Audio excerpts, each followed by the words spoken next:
Welcome to Epic Geek Out, the only show on the internet where Tim Burton hires someone who's not Johnny Depp or Helena Bonham Carter. I'm your host, Rob. And I'm your host, Chad, and today we're talking about Tim Burton's brand new movie called Dark Shadows, starring none other than Johnny Depp and Helena. It'd be nice to see him direct Carter. someone else.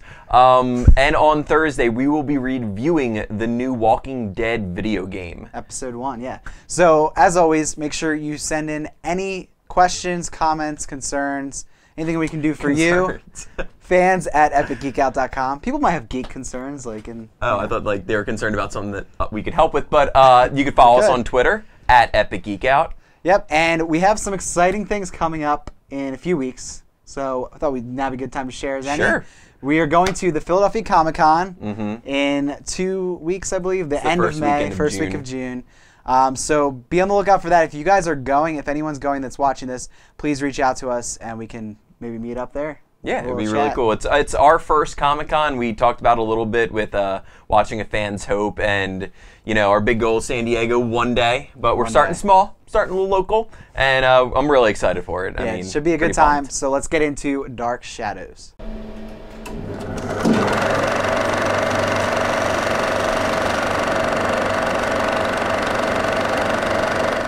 We just got out of seeing Tim Burton's new movie, Dark Shadows. Stars none other than Johnny Depp, Michelle Pfeiffer, Chloe Grace Moretz, others. Helena Bonham Carter. Of course, her. Jackie Earle Haley. Yep. Awesome. He was decent in it. Basically, the story, it's adapted from a TV show, and it's the story of Barnabas, who gets turned into a vampire by a witch without getting bit by a vampire, which the movie lost me right there. They didn't have geek cred, for sure. Yeah, not at all. And it's him getting back with the Collins family in Maine and just trying to bring back his business, break his curse. Later. Yeah, he was in a box, a live vampire. I don't know. It was a movie. So, Chad, what did you think? All right. Well, you're probably gonna hate on it a little bit. I have a love-hate relationship with Tim Burton. I and let me love say, his movies or I hate them. I'm not a huge Tim Burton fan. The original Batman is good. I mean, I was younger, so I don't think I really didn't appreciate it for what it was worth there. Big Fish, it was really Tim Burton not doing some magical things, but not really the normal look. So I really enjoyed that. Other than that, I really hate most of Tim Burton's movies. I mean, Edward Scissorhands, classic. But this one had me for a little, like 2/3 of the movie, and by had me, I mean I thought it was okay. It wasn't great. And then the last act of it just really made me hate it because it just fell apart and just random stuff happened and I didn't like it. But I think the biggest problem with the movie is that it struggled finding its identity. It didn't really know what kind of movie it wanted to be. There was times when it was a comedy, and that part of it I actually liked. The comedy, fish out of water, he's from, the 1600s or whatever, comes to 1972. An interesting setting. It was the 70s, which was interesting. I mean, I guess that's when the show was on, so that's I like why that they stuck 70s with show that. version a little better. But it was an interesting way to put him in situations, but there wasn't really much of that. There were the parts of that were in the trailer, and that was what the trailer was. It would have been a great movie just having a little plot to it, but then just more of like his situations in the 70s, how different that was, how they played off that.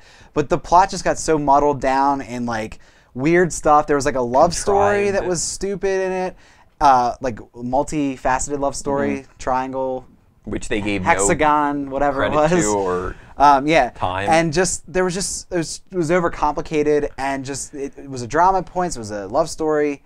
And just got overly complicated and fell flat on all those fronts. And the character of Barnabas wasn't really particularly interesting to me. It was Johnny Depp. You could tell it was him the whole time. You couldn't really root for the character, like you said. Yeah. But it just the third act really killed it. There's I agree. Just a lot. It got so dramatic, and I was like, why is this so serious all of a sudden? It just was like full of itself and trying to have this message about family and love over transcending the ages, and I was just like, what is going on? It's just stuck with the comedy, and I haven't seen the show, so I don't know if the show was a comedy, drama, whatever it was. But if it was stuck with that comedy part, I think it could have maybe succeeded a little bit, but just wasn't. Yeah. So to bounce off of that, I remember seeing the trailer for this, and I'm like, okay, this is interesting. The second time I saw the trailer, I realized it was Johnny Depp hanging. I missed it. You know, he was in the bed and he's hanging like the vampire. You know, little things like that. And I'm like, oh, that's creative. Then I saw the same trailer. And now I know why they didn't add any other funny parts into a new trailer. Is because there weren't any. That was my punchline, but thanks. There was not a single other funny part of this movie. At all. But I don't think it was, I wouldn't consider it a comedy. Then don't advertise it as a comedy. Exactly. I mean, advertise it as a dark Tim Burton movie that's not as dark, and Johnny Depp's in it. I mean, there were no redeeming things that weren't in the trailer. You see the trailer, you're seeing the majority of, like you said, the lighthearted, the acceptable part of the movie. Just not good. Like I said, and there are Tim Burton fans, and that's fine. I'm just not one of them. I hate, it's getting unoriginal to me. And I feel like he makes his movies for himself too, and like he doesn't really. He does, but he just like there are legions of fans who like what he likes, and like do this weird thing, you know. And that's cool, and that's great. And his story is cool. He like worked at Disney and shit like that. So whatever. I just did not like it. I mean, it could have been so much more if it stuck to one thing, kind of what you were saying. And Johnny Depp was underutilized in the role. Michelle Pfeiffer did a really good job. It was actually nice to see her in a role, and God, she looks good for her age. She does look good for her age. Tell us her at first, and it's nice to see her. Like, you know, she was the matriarch of the family, and she held it together, and they try to say she had a strong female character. You know, she was a. But then, like, why Ava Green's character hated him. Like, okay, he kind of like was nice about it. He's like, I can never give you the love. I'm sorry about that. And then she made this like big stink about how awful their family was, and anything that they showed in the movie, the family was really nice. And really like the greatest treasure in life is your family. Right. And so like it's like why did she have this hate for the family when, you know, it was just some there dude was a who lot said, of gaping plot holes and things horrific. that didn't make sense. I mean, really. I sat there like, but how about this? And like, it just wasn't good. If you're planning on going to see it, stop, you know, fast forward a little bit. I mean, I have to say the one line with the girl. Well, spoiler this part. I mean, we'll put a little like warning thing up because I think this sums up the movie as a whole. Like, so spoilers. So when the warning thing's gone, this is warning. Watch again. You've been warned. The girl is a werewolf, and she turns into a werewolf just which they don't really hint at, but not really. Well, they make a masturbation joke early on, and it turns out, you know, it's her turning into a werewolf. And she's 15, by the way. Which is just great. Like, it was unnecessarily and by her vulgar. younger brother. Nephew, or not cousin. Cousin. Which it was just vulgar at times with not needing to be vulgar. And then so she turns into this werewolf, looks at the camera. It's like just looking at the audience and says, I'm a werewolf, get over it. Or no, she said, let's not talk about it. Let's not talk about it. And it was like a stupid looking werewolf too. Why? It was like the worst that is the worst cop-out of a movie. Oh, I guess I'll keep talking about it. It's the worst cop-out of a movie I've seen. Like, where you're going to have a major character be something completely different and just have it there. Oh, yeah, we're not going to really explain it more. Oh, I had something bite her when she was in the crib. Blah, blah, blah. Yeah. Awful. End spoiler. And there was overuse of montage, too, I felt. Very much so. And another thing I mentioned was...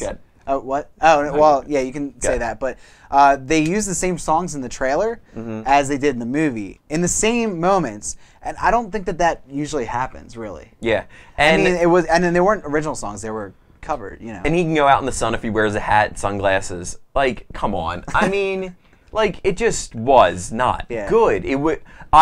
If I didn't have to sit here, talk to you guys, and review it, I would have left. And that takes a lot for me to get up and leave a movie. But, like, I was like, like, just angry at the movie. And the reveal at the end was crap. Yeah, I mean, I stuck through. Like I said, I didn't mind the first 2/3, so I think I probably would have stayed just to see the end. But the end was bad. That ruined the movie. If it was salvageable, I think that ruined it for sure. Yeah, so, I mean, if you're a diehard Tim Burton fan, go check it out. If you're a big Johnny Depp fan, go check it out. I mean, wouldn't even say like if you like vampires, check it out because they're really. No, because it doesn't even follow the tropes. It doesn't even follow like the basic like vampire lore, and so that was crap too.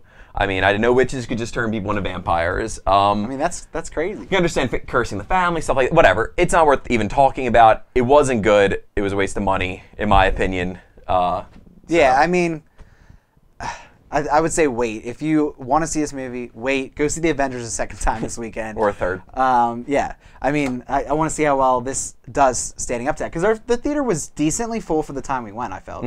So. Oh, and can I just say, parents, don't take your kids to it. I can't believe a couple rows ahead of us, there was a child there. And, like, come on. It's PG-13. It's a kid. It was like, well, it was a very young kid. Yeah, so. very young kid. That is Dark Shadows.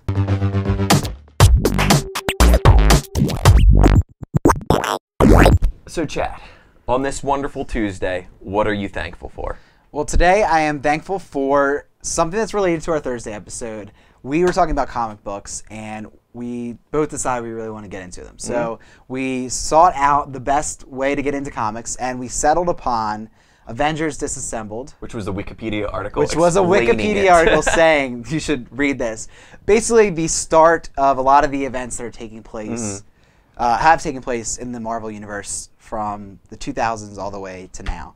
And I can't say enough about how good of a way into it is. I mean, we haven't read much more of the others yet. A little bit of House of M, which is the next one we're going to read. I read a couple of those. But it really feels to me like a good launching point. So I knew you read it too. Do you I read Disassembled, Avengers Assembled, and I thought it was really good because it didn't.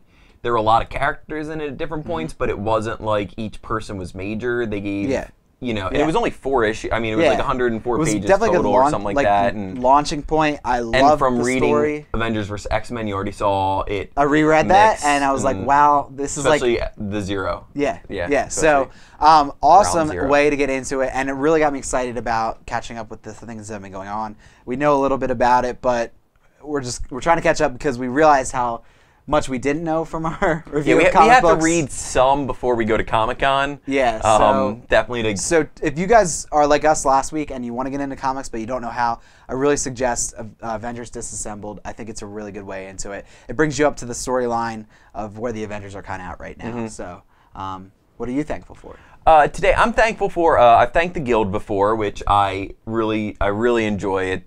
I got through them really quickly. I mean, they're, 10-minute episodes each, but the creator of it, Felicia Day, she also has a podcast that she does, and I've been just watching a lot of different podcasts recently, and hers, I don't know, she's kind of adorable, and it's just enjoyable to watch, so you can check out her podcast. What's it called? Can I give you more work and put up the name behind me? Yeah. Because I don't want to get it wrong. Again, just started watching it a couple days ago. I think there's only like 5 episodes out or something, and just newer? Just different things, and I mean, she's pretty much the same character, and I don't know how good of an actress she is, but at least she's enjoyable to watch for the podcast. So, if you like internet TV, you could check that out, and hopefully you'd like that as well. So cool. Yeah, so Thursday we'll be back with The Walking Dead video game from Telltale Games. We're excited. We haven't played it yet, but we're going to play it and then review it. So we will see you on Thursday with The Walking Dead, and thanks for watching this episode of Epic Geek Out.